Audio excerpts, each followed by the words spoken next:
तपस्या गरेर बल प्राप्त गरेर सृष्टि गर्दछौँ भनेपछि नारदले उपाय सिकाए, बाबु हेर सृष्टि गर्नुभन्दा पहिला त संसार कत्रो छ हेर्नुपर्छ भने। तिमीहरूले धेरै सृष्टि गर्दा बस्ने ठाउँ होइन होला, खोदै गर्दा भाग्न पुग्ला भने पहिला संसार हेर्न जाऊ तिमीहरू, अनि बल्ल सृष्टि गर भनेपछि जान लागे हुन्छ भनेर। अनि पख एउटा कुरा सिकाउँछु सुन, तिमीहरू संसार घुम्ने बेलामा एउटा यस्तो कुरो पत्ता लगाएर आउनु भनेर पठाए। कस्तो कुरो भने संसारमा एउटा यस्तो रुख छ, त्यो मास्तिर जरा फर्केको तलतिर टुप्पो फर्केको त्यस्तो रुख छ। त्यो रुखमा दुईटा नदी बग्छ, एउटा तलतिर मास्तिर नदी बगेको छ। दुईटा चरा बस्छ त्यो रुखमा, एउटा चरा खान्छ, त्यो खान्छ मर्छ, अर्को चरा हेरिरहन्छ खाँदैन, त्यो चाहिँ कहिले पनि मर्दैन भने। यस्तो रुख पत्ता लगाएर आऊ अनि मात्र आएको देख्छु। यदि पत्ता नगइकन आयो भने दक्षका छोराले ठगे भन्छु भनेर पठाइदिए। आखिरी सबै ठाउँमा खोज्न गए, उदोमुदो भएको रुख कहाँ पाउने। श्रीमद् भागवत महापुराणको गीताको श्रीमद् भागवत गीताको 15औं अध्याय पढ्नु भएको छ। ऊर्ध्वमूल शाख अस्वस्थम प्राहुरव्य। यो सारा संसारमा मास्तिर फर्केको जरा तलतिर टुप्पो भएको मान्छेको सन्तति हो कि तपाईँ हामी नै। बाउबाजे मास्तिर फर्केका जरा छन्, तलतिर नाति पनाति खनाति मलाति जनाति सब तलतिर फर्के होइन टुप्पो ल हेर्नुहोस्। अनि त्यस्तो शरीरमा दुईतिर बग्ने नदी भनेको सास तान्दाखेरि मास्तिर बग्छ, तान्दा तलतिर बग्छ, फाल्दा मास्तिर बग्छ। अनि शरीरमा दुईटा चरा छ भनेको एउटा खाइरहने चरा भनेको जीव खाइरहन्छ मर्छ, त्यो नखाने चरा भनेको आत्मा हेरिरहन्छ कहिले पनि मर्दैन। बुझ्नुभयो कुरा? यस्तो ठाउँ पत्ता लगाएर आऊ भनेर पठाएको, बिचरा काहीँ पनि पाएनन्, उतैबाट गए बेइज्जत हुन्छ भनेर। फेरि दक्षको पारो 10,000 छोरा सृष्टि गरे, यही मन्त्र दिएर पठाइदिए। अब चाहिँ दक्षको पारो तात्यो। भन्छन् यहाँ दक्षले, हे पापिष्ट नारद, तिमी त साधुको नाममा महाकलङ्क नै रहेछौ। मेरो छोरालाई तिमीले जङ्गल पठाएको हुनाले गर्दा तिमी पनि धेरै समय ठाउँमा बस्यौ भने टाउको फुटेर मर्नु पर्यो भनेर श्राप गरे। नारद मक्कबरी श्राप गरे के भो, झन् धेरैलाई जोगी बनाउनु पाउँछु, धेरै गफ गरे फुट्छ भन्ने त, झन् धेरै ठाउँमा जान्छु जोगी बनाउनु पाउँछु भन्ने। नारद हिँडे त्यहाँबाट। दक्षको पालो 60वटी छोरी सृष्टि गरे। अब छोरी त बाहिर पठाउनु पाइएन, अर्का छोरी त छोरालाई पो जङ्गल पठाए त जोगी बनायो, छोरीलाई कसरी पठाउने भनेपछि दक्षको छोरीबाट अब सृष्टि भयो। अब छोरीको विवाहको भोज भने तपाईँहरू बेलुका अहिले सकेपछि खानु होला। कसलाई बिहा गरेर दिए भन्दा 13वटी छोरी दिए कश्यपलाई, अनि 27वटी छोरी दिए चन्द्रमालाई, 2वटा छोरी दिए कृकाश्वलाई, 2वटा छोरी दिए यस्ता प्रकारले दिने धर्मलाई। यसरी छोरीको विवाह बारी गरिदिए। 60वटा छोरीको विवाह गरे दक्ष प्रजापतिले। तिनी दक्ष प्रजापतिले विवाह गरेको 60वटी छोरी मध्येमा दिति नाम गरेको शरीरबाट जन्मिएको छोराको नाम थियो त्वष्टा। तिनी त्वष्टा नाम गरेका ऋषिलाई इन्द्रका स्वर्गका राजा इन्द्रले पुरोहित बनाए भन्ने कथा भनेपछि फेरि परीक्षितले प्रश्न गर्नुहुन्छ, भगवान स्वर्गका राजा इन्द्रका पुरोहित बृहस्पति हुन्, कसरी त्वष्टाका छोरा विश्वरूप पुरोहित भए भने। प्रसङ्ग लामो कथा प्रसङ्ग व्याख्या गर्नुभयो। त्यतिखेर भन्नुहुन्छ, राजन एउटा समय हो, बिहान पूजा गर्न जान्थे बृहस्पति। हतार भएर छिटो भनेको छु है, बुझ्नु भएन भने सुन्नु होला। बृहस्पति बिहान पूजा गर्न जान्थे, दिउँसो यसो घाम ताप्नु पर्यो भनेर स्वर्गतिर गएछन् बुढाबा बृहस्पति। राजा इन्द्र बिहान चाहिँ गुरु नमस्कार भनेका थिए। अहिले त अप्सराको बिच त राम्रो मेकअप गरेर बसेको बेलामा त त्यो कालो माला लगाएको गुरुलाई नमस्कार भन्ने लाज लागेछ, बस्दै गरेन। भोलिपल्ट बिहान पूजा गर्न बृहस्पति आयो। बृहस्पतिलाई लाग्यो त्यो हेला गर्ने ठाउँमा म जान्छु, चाहे बेला बाउ न चाहे बेला जासुकै जाउँ, कोही जान्छ को जान्छ है। गए पूजा, अहिले दिनको लाज लाग्यो, भोलिपल्ट पूजा गर्ने त चाहियो मान्छे। मेरो गुरुबा हजुरलाई सन्चो भएन कि भनेर गएँ, इन्द्र बोलाउनु। बृहस्पति भन्छ तेरो मानु खाइँदैन, जा जो खोजेर लाएन। अब सबै पुरोहित नछड्नु, पुरोहित छोडेपछि पहिला पुरोहित भन्दा जान्ने पुरोहित लाउनु पर्यो नि। तपाईँ त त्यस्तै लागेछ भन्नाले भनिहाल्छ पहिला पुरोहित। अब इन्द्र पनि आफ्नो घमण्डले गर्दा पुरोहित खोज्न गए। बृहस्पति समान पढेको कोही पनि पाए। त्यही हुँदै हुँदै जाँदा त्वष्टा नाम गरेका ऋषिका छोरा रहेछन् विश्वरूप। तिनको 3वटा मुख थियो। 3वटा मुखबाट 3टा कुरा खान्थे। एउटा मुखबाट अमृत, एउटाबाट अन्न, एउटाबाट मदिरा खान्थे। देवताका पनि पुरोहित बन्न सामर्थ्यवान भएका हुनाले, दिव्लोकमा जाने भएको हुनाले अमृत, पृथ्वीमा बस्ने भएको हुनाले अन्न एउटा मुखबाट, दैत्यका भान्जा भएको हुनाले गर्दा मदिरा खान्थे एउटा मुखबाट। महाज्ञान थिए। सारा देवताले गएर प्रार्थना गरे, त्वष्टालाई गएर भने लौ न गुरुदेव तपाईँको छोरालाई हाम्रो पुरोहित बनाइदिनु पर्यो भन्दा त्वष्टाले मानेनन्। यहाँ हेर्नुहोस् त त्वष्टाले भनेको कुरा के छ। जे लेखा छ म त्यही नेपालीमा मात्र भनिदिन्छ है, फेरि न बढाउँदिनँ घटाउँदिनँ भने। पुरोहित काम भनेको चाहिँ सिलो खनेर खानु जस्तै हो। सिलो खान्ने भन्ने थाहा छ? सिला खान्ने भन्ने थाहा होला। अकिञ्चनामि धनम सिलोञ्छनम तेनेय निवर्तित साधु सत्क्रियाले। अनि पौरोधसम हिरिसति दुर्मति। पुरोहित काम गर्ने भनेको त दुर्मति लाएर मात्रै गर्ने हो भनेछन्। किन भने भन्दा बिहान जाने गयो भने पोत्न पाएको छैन कि बाहुन काठा आइपुग्यो भन्दा अब ढिला गयो भने कट्ठामा भ्याएर आयो बाहुन। गाली छैन कति गाह्रो छ गाह्रो छ पूजापाठ गर्नु। पूजा गराए उसको चलन यस्तो थियो बाहुनले गराएन भन्दा मेरो छोरालाई म पठाउँदिनँ, यो दुर्मति ल्याएर मात्र गर्ने काम हो पुरोहित, मेरो छोरालाई पठाउँदिनँ भने त्यस्तो। सिला खोजेर खाने किन भने छोराको बिहा गर्न पर्यो भने पहिला पार्टी बुकिङ गर्छ, भ्याउँदैन पाउँदैन भने इष्टमित्र निन्दा गर्छ। अनि झले आएछ 2 दिन 4 दिन अगाडि ए गुरुला भनेको छैन भनेर बल्ल फोन लगाउँछ ल हेर्नुहोस् त। अनि सबैतिर खर्च गरिसक्यो, लास्टमा अन्त्य खाममा हालेर गुरु चित्त नदेखाइकन जाने होला भन्छ। त्यो सिलो भने जस्तै हुन्छ। ल हेर्नुहोस् मेरो छोरालाई पठाउँदिनँ भने पुरो इच्छा चाहियो फकाउन थाले, गएर आमालाई गएर फकाए ए आमा गरेर तपाईँको छोरालाई पठाइदिनु भने दैतीकी छोरीलाई लोभ लागिहाल्यो। स्वर्गका राजा इन्द्रको पनि पुरोहित बन्ने, श्रीमाला गएर गनगन गर्न थाल्ने खाने बेला के आमाले के कुरा चाहियो भने अरू बेला भयो भने खाने बेला गनगन गर्छ भने तपाईँलाई थाहा होला। लौ त भन्दै रोचनालाई गएर लौ न पठाइदिनु छोरालाई भनेर कर गर्ने दोष्टाले हुन्छ। केही बोलिरहन् सम्मति जनाए, केही पनि बोलिरहन् विश्वरूप पुरोहित गर्न गए। अब नयाँ पुरोहित र नयाँ जमानको छुट्टै प्रक्रिया हुन थाल्यो। विश्वरूपले इन्द्रलाई नारायण नाम गरेको कवचको मन्त्र दान दिए, जुन कवच अत्यन्त महत्त्वपूर्ण छ। अब यो जलेशमुख रक्षित वर्ष मूर्ति यादव गर्ने यो रणस्थ मासाद अर्थात् इन्द्रलाई गएर बलियो बनाए। जलमा गएको बेलामा मत्स्य भगवानले रक्षा गर्नु, आकाशमा गएको वामन भगवानले हाँसेको बेलामा नारद भगवानले बुद्धत्व प्राप्तमा बुद्ध भगवानले यता भरत सर्वत्र र सर्वत्र भगवानले रक्षा गरून् भनेर बलियो कवच प्रदान गरे।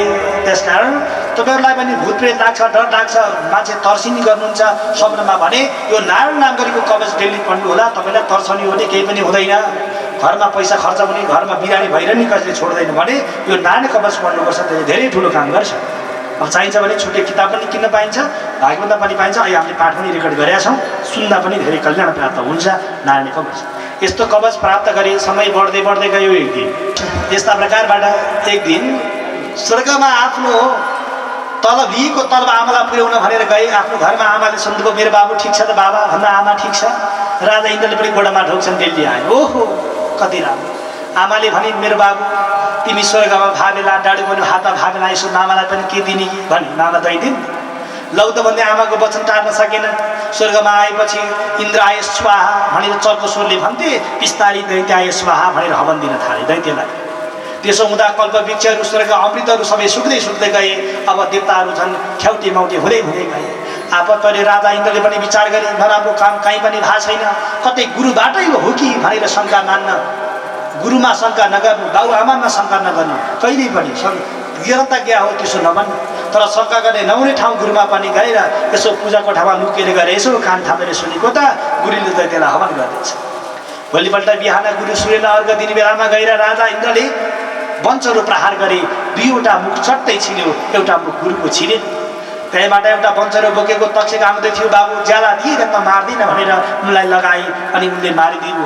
गुरु चट्टै मरे। 3वटा मुखबाट, एउटा मुखबाट वेद पढेको मुखबाट तिनी कलविज्ञ भनेको तित्री नाम गरेको चरो बनेर उडेर गयो। अन्न खाएको मुखबाट कलविज्ञ भनेको कल्चौडी नाम गरेको चरो बनेर उडेर गयो। मदिरा खाएको मुखबाट भैगेरा नाम गरेको चरो उडेर आकाशतिर गयो। यता त्वष्टा ऋषिले आफ्नो छोरालाई मार्यो भन्ने सुन्ने बित्तिकै ठुलो यज्ञ गरे। तर यज्ञ गर्ने बेलामा अलिकति ब्राह्मणले मन्त्र अशुद्ध पढ्दैछ। कुरा केही होइन, इन्द्रलाई मार्ने शत्रु जन्मियोस् भनेर यज्ञ गर्नुपर्ने, इन्द्रले मार्ने शत्रु जन्मियोस् भनेर ब्राह्मणले अलिकति लिएर लाइलाई मात्रै मिस्टेक गरे। त्यसै गर्दा आखिरी बलवान त छोरा जन्मियो, अन्त्यमा इन्द्रले मार्छन्। यसकारण पण्डित बेलामा शुद्ध पण्डितलाई खोज्नुपर्छ भनेको कारण त्यो।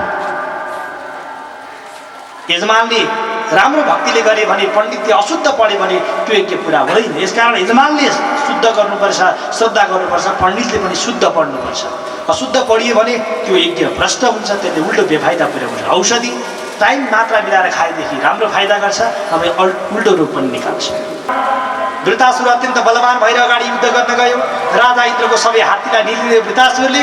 अन्त्यमा राजा इन्द्रले गाड कवच पढेको हुनाले गर्दा पेट फोडेर बाहिर निकाल्यो।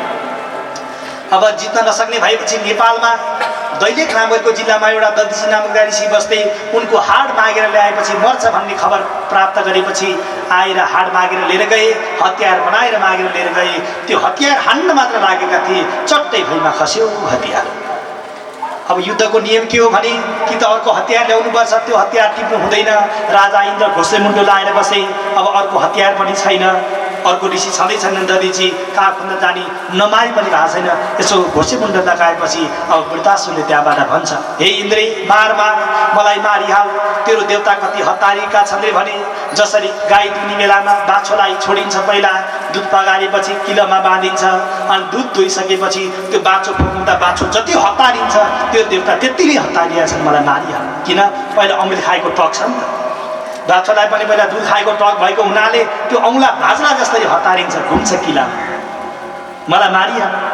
अनि तेरो देवता कसरी हतारिएका छन् भने श्रीमान विदेश गएपछि नन्द जेठाजु सासु र ससुराले बुहारीलाई जति गाली गर्छन्, श्रीमान विदेशबाट आउने बित्तिकै भन्नलाई हतारिएकी जति बुहारी हुन्छन् त्यतिकै हतारिएका छन्, मलाई मारिहाल भनेर बोल्थे।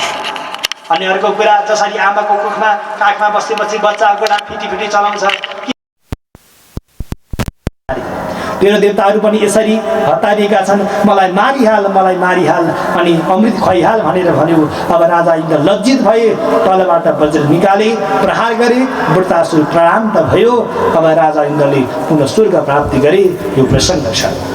यही बेलामा ब्रह्म हत्याको पाप निस्कियो, त्यसबाट 4 भाग लगाएर नारीमा, आगोमा, पानीमा अनि मरुभूमिमा वितरण गरियो भनेर पनि शास्त्रले व्याख्या गरेका छ। अब अहिले त बार्नु पर्दैन भन्छन्, तर साइन्टिफिक रिजनबाट हेर्दा पनि रसोला भएको बेलामा बार्नुपर्छ, तर छाउपट्टि प्रथा जस्तो हेला गरेर टाढा राख्नुपर्छ, खानै दिनु हुँदैन भन्ने चाहिँ काहीँ पनि लेखेको छैन। तर जेमा लागि त्यही गरेर भ्रष्ट भइयो भने त्यो असर आफैलाई पनि पर्छ। त्यो कुरा सबै मैले व्याख्या गरिनँ, आफैले बुझ्ने कुरा हो। कृष्णचन्द्र भगवानको सुग्रीव स्वामीलाई राजा परीक्षितले एउटा प्रश्न गर्नुभयो, हे राजन, वृतासुर त दैत्य हो, तर दैत्य भएर पनि मर्ने बेलामा मलाई मार मार किन भनेको छ भगवान? मैले यो कुरा बुझ्नु पर्यो भनेर प्रश्न गरे।